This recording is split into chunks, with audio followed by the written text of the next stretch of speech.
anoche en Estados Unidos ha lanzado una importante alerta. El Perú es el cuarto país del mundo con el mayor consumo de calorías y principalmente se debe a los carbohidratos.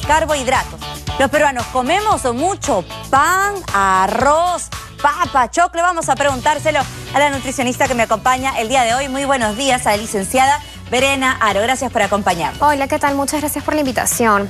Coméntanos un poco primero, ¿cuáles son los alimentos considerados dentro del grupo de los carbohidratos? Bueno, en realidad hablamos de los carbohidratos, de los cereales, ¿no? En realidad, bueno, acá también tenemos papa, tenemos arroz, tenemos incluso que también están los granos refinados, en todo caso el pan. Justo en el estudio que estás comentando, se habla básicamente de estos tres alimentos en particular, ¿no? Estamos hablando del arroz, hablamos también de la papa y hablamos también del pan, que justamente los peruanos, si bien es cierto nuestra costumbre, en realidad es de consumir bastantes carbohidratos, ¿no? Que se mezcla, por ejemplo, un arroz, por ejemplo, vemos acá, ¿no? Un arroz con pollo. Y lógicamente la entrada, ¿qué es? Una papa a la huancaína. Entonces, de hecho, también igual sabemos que para poder hacer la salsa de la papa a la huancaína se necesita galleta o algo. Entonces, incluimos mucho más el tema de los carbohidratos, que sin duda está mal, ¿no? Y muchos platos típicos y criollos, por ejemplo, me viene a la cabeza el ají de gallina, papa, se consumen muchas veces con arroz, el lomo saltado, papas fritas y la gente también lo mezcla con arroz. Según este estudio, el 40% de nuestra dieta incluye carbohidratos. ¿Cuánto es el porcentaje que deberíamos tener de carbohidratos en el día? ¿Cuál es el porcentaje de nuestra alimentación? E incluso ese estudio dice que es mucho más el porcentaje de carbohidratos, pero lo ideal para nuestra población es aproximadamente entre 55 y el 60% de carbohidratos que debemos consumir. Este estudio sí se sobrepasa, o sea, lógicamente en el consumo de los peruanos. ¿Qué es lo recomendable? Lo recomendable es 55, como te digo, a 60%. Hablando de las grasas, es acerca de un 30-35% y las proteínas entre un 10 y 15%, que eso sí se ajusta, ¿no? El tema de las grasas no necesariamente.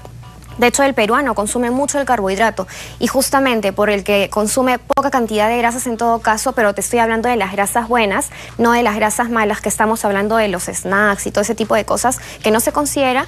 Bueno, de hecho sí, las personas consumen más carbohidratos, ¿no? Claro, pero no hay que satanizar los carbohidratos, digamos. No, sin duda no. Hay que tener una dieta balanceada porque tampoco es que van a decir, ok, entonces no como arroz, no como papas, sino cuáles deberían ser las cantidades. No, en realidad solamente el problema está en las cantidades. Por ejemplo, vemos a continuación este plato, ¿no? Que tenemos arroz pues y pollo, ¿no? De hecho, la cantidad es excesiva. O sea, una persona no dice que pues, las costumbres se van a erradicar de la noche a la mañana, pero sí tiene que ser la cantidad de la porción. Es un cuarto de plato aproximadamente, ¿no? ¿Y cómo mido, por ejemplo, el arroz? ¿Debería ser una taza de arroz por persona? Depende también el tamaño de la persona. Influye muchísimo el tipo de actividad física que realiza la persona. Si hablamos de una persona que es sedentaria, lógicamente no va a consumir lo mismo que una persona que hace deporte, pero en rangos generales, para la población en general que de repente es sedentaria en su mayoría, estamos hablando que es un cuarto de plato aproximadamente de la porción de arroz. Es una taza.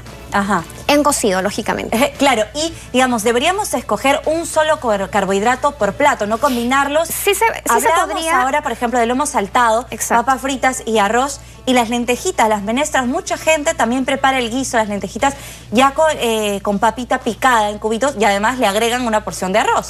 Lo ideal, en realidad, como te digo, nuestra costumbre está en base a consumir el tema de los carbohidratos. Está en la porción. Si, por ejemplo, yo te digo una taza de arroz, puede ser la mitad de la taza de arroz y de repente puede ser un slide, por ejemplo, de papa a la huancaína. Entonces, ¿sí podemos combinar? Sí se puede combinar, simplemente que está el tema de ver cuánto se consume, ¿no? Ahora, cuando tú estás hablando del tema de las menestras, de hecho es distinto. Algunas personas no tienen la costumbre de comer carnes, ¿no? Hablamos pescados, hablamos carnes rojas, incluso el pollo, que lo consumen en realidad las menestras sin estas carnes. Entonces ahí sí, para que se complete más que nada el tema de los aminoácidos esenciales que se encuentran también en las menestras, sí se combina con el arroz, que sí es importante, ¿no? Bueno, además del sobrepeso, de la obesidad, ¿qué enfermedades podría generar un consumo excesivo de estos carbohidratos en nuestro cuerpo? Básicamente el tema de la diabetes. Hablamos las diabetes y hablamos también de la hipertensión arterial, que muchas veces... diabetes no es solo por el consumo de azúcar. No, de hecho que no. Hablamos de un consumo excesivo de carbohidratos. Es ahí justamente donde se puede adquirir el tipo de diabetes 2, básicamente, ¿no? Bueno, y ahí está el mayor error de los peruanos, porque dicen, ok, si tengo el azúcar elevada o soy prediabético, no consumo azúcares o muchas frutas, pero el error estaría en consumir excesivamente los carbohidratos. Claro, por ejemplo, en el caso de los desayunos, un domingo, pues aquí no le provoca ir a comer un pancito y acá vemos que está con camote y con chicharrón, pero que lo ideal sería solamente el tema de dosificar. Básicamente es eso, dosificar. ¿Cuánto necesita tu cuerpo? No excederse de eso. A ver, hablemos de las calorías. Este estudio señalaba que los peruanos en promedio consumimos 2.030 calorías. Efectivamente. ¿Cuánto es las calorías que necesitamos? Supongo dependerá del estilo de vida de cada uno. Como te dije hace un momento, de hecho importa muchísimo la actividad física que realice uno, ¿no? Si una persona está en constante movimiento, es una persona que hace pues deporte bastante de repente seguido, lógicamente esta persona va a tener que consumir distinto el tema de las calorías, pero en realidad lo que dice este estudio, que están hablando de 2.030 calorías, no difieren tanto con las calorías que una persona sana, ¿no?, debería consumir, que estamos hablando que son unas 2.000 kilocalorías. Hablamos en general, ¿no?, para hombre y para mujer, que sería como que un ideal. Pero lógicamente en cada persona es totalmente distinto. Es por eso que tienen que ir al nutricionista. Muchísimas gracias. Y ya saben, hay que ir al nutricionista, informarnos. Sí, podemos comer carbohidratos, no hay que satanizarlos, pero el truco está entonces en la combinación y sobre todo en la porción. Aquí terminamos nuestro bloque Más Salud.